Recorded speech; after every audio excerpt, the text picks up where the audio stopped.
প্রিয় ভিউয়ার্সরা, আজকে আমি একটা নতুন রেসিপি লইয়া আইলাম।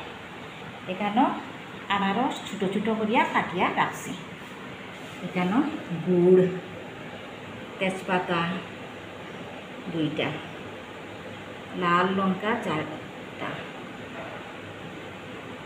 আদা কুচি আর 1 টুকরা দারুচিনি।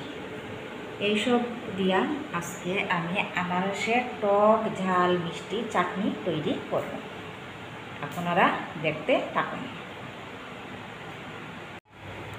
একটা প্যানের মধ্যে সরষে তেল গরম করছি। সরষে তেল কিয়ার লাগি দিলাম, সরষে তেল একটু ভারী এর লাগিয়া দিলাম। আর আনারসের রঙটা একটু হলুদ হলুদ হইব বা একটু সোনালি রঙ হইব এর লাগি আমি সরষে তেল দিলাম। তেলের মধ্যে প্রথমে দিলাম আদা কুচি,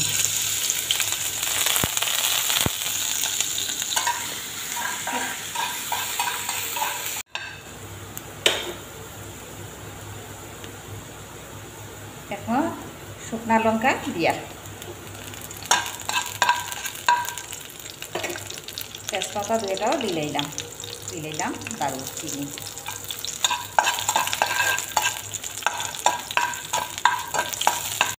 এখন গুড় দিয়া,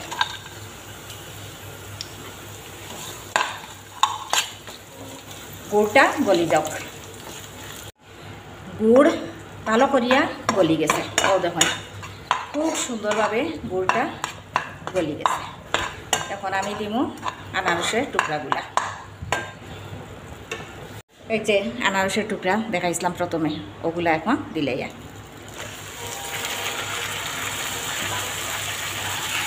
কম আগুনে নাড়িয়া চাড়িয়া দিয়া ওভাবে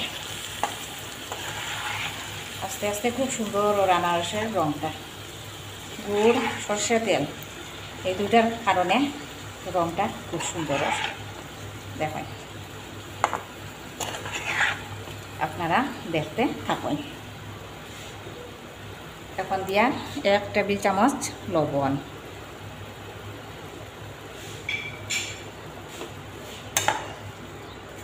এটা তো টক ঝাল মিষ্টি নোনতা চাটনি, ডাইলের সঙ্গে খাইতেও ভালো লাগবো বা খালি খালি খাইতেও খারাপ লাগতো না। এখন আস্তে আস্তে ওটা হইতে থাকুক, ওভাবে হইতে থাকুক। দেখেন এখনও সুন্দর লাগে দেখতে, আর যখন ওই যাইব তখন আরও সুন্দর লাগবে দেখতে। আমার তো সেন্টে মনে হয় খাইতেও ভালো লাগবো, কারণ সুন্দর জিনিস সবারও আকর্ষণ লাগে, খাইতেও ভালো লাগে।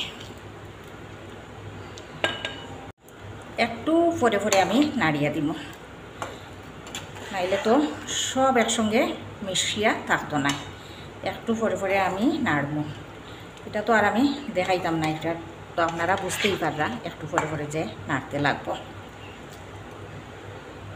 দেখুন ভিউয়ার্সরা, আনারসের শিরা কীরকম টক বক করিয়া ফুটে।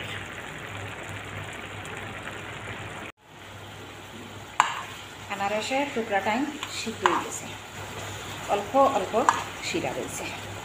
আর দেখুন কি সুন্দর রং হয়েছে, একদম সোনালি রং। আনারসের টক ঝাল মিষ্টি নোনতা চাটনিটা তৈরি হয়ে গেছে।